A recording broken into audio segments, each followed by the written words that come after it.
ಸಾಂಬಾರ್ ಮಾಡಿಲ್ಲ ಅಂತ ಅಪ್ಪ ಬೈದಿದ್ದಕ್ಕೆ ಮಗಳು ಆತ್ಮಹತ್ಯೆ ಮಾಡಿಕೊಂಡಿರುವ ಘಟನೆ ಚಿಕ್ಕಮಗಳೂರು ಜಿಲ್ಲೆ ಮೂಡಿಗೆರೆ ತಾಲೂಕಿನ ದೇವವೃಂದ ಗ್ರಾಮದಲ್ಲಿ ನಡೆದಿದೆ. 22 ವರ್ಷದ ಸೌಜನ್ಯ ಪೂಜಾರಿ ಆತ್ಮಹತ್ಯೆಗೆ ಶರಣಾಗಿರುವ ಯುವತಿ.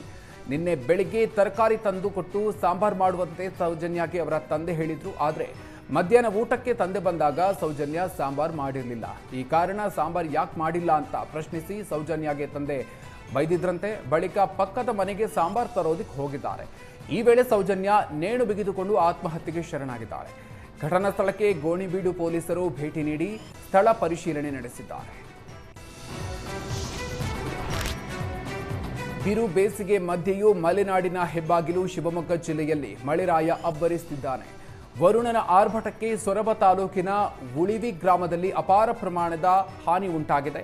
ಬಿರುಗಾಳಿ ಸಹಿತ ಮಳೆಗೆ 25ಕ್ಕೂ ಹೆಚ್ಚು ವಿದ್ಯುತ್ ಕಂಬಗಳು ಮುರಿದು ಬಿದ್ದು ರಾತ್ರಿ ಇಡೀ ಗ್ರಾಮಸ್ಥರು ಕತ್ತಲಲ್ಲಿ ಕಳೆಯುವಂತಾಗಿದೆ. ಭಾಷಾ ಸಾಬ್ ಅನ್ನೋರ ಮನೆ ಎದುರು ತೆಂಗಿನ ಮರ ಬಿದ್ದು ಬೈಕ್ ಜಖಂಗೊಂಡ್ರೆ, ವೆಂಕಟೇಶ್, ನಾಗರಾಜ್, ಕರಿಬಸಣ್ಣ ಅನ್ನೋರ ಮನೆಯ ಹೆಂಚುಗಳು ಹಾರಿ ಹೋಗಿವೆ. ಮತ್ತೊಂದು ಕಡೆ ಜನತಾ ಕಾಲೋನಿಯಲ್ಲಿ ಮುಕ್ಬುಲ್ ಸಾಬ್ ಅನ್ನೋರ ಮನೆಯ ಮೇಲೆ ತೆಂಗಿನ ಮರ ಬಿದ್ದು ಮನೆಗೆ ಹಾನಿ ಉಂಟಾಗಿದೆ.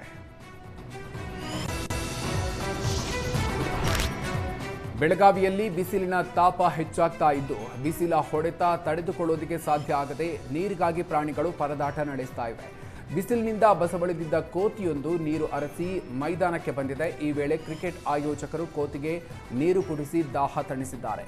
ಬೆಳಗಾವಿ ನಗರದ ಸರ್ದಾರ್ ಮೈದಾನದಲ್ಲಿ ಈ ಘಟನೆಯಾಗಿದೆ.